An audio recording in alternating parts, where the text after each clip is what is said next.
upcoming scandals. Bush. Number 3, culture of lying gate. We've gotten so used to this that even candidates for national office can utterly contradict themselves in their first 2 national interviews, and nobody's saying boo. Remember Governor Palin last week when Charlie Gibson asked her if she hesitated at all in accepting the VP nomination? She said, "I didn't hesitate, no."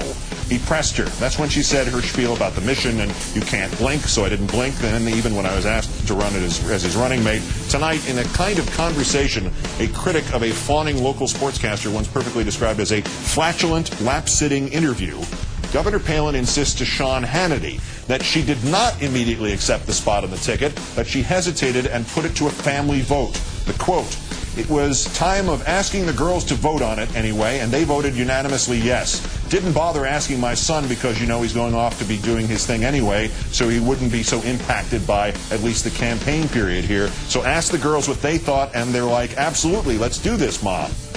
For God's sake, Governor, you're coming across as an out-of-control liar. Well, at least that's another $100 I get to donate to the Alaska Special Olympics.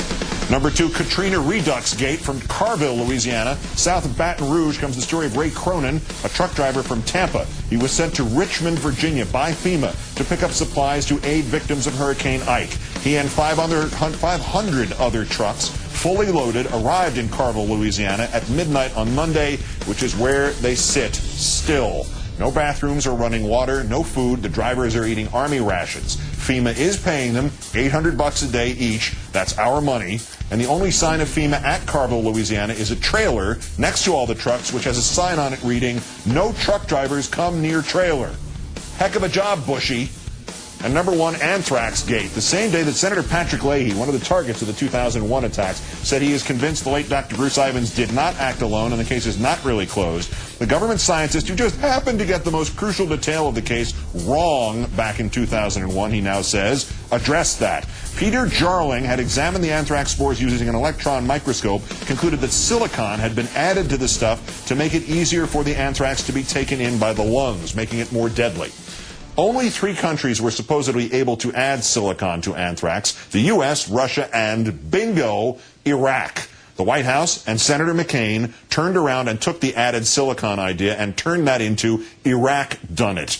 The problem is nobody thinks Dr. Ivins had the wherewithal to add the silicon himself, making him an unlikely suspect or at least an unlikely sole perpetrator. So now this Dr. Jarling says his conclusions in 2001 about the added silicon were wrong and the silicon had occurred naturally. He says now he made an honest mistake. In retrospect, I believe I was mistaken and I defer to the experts.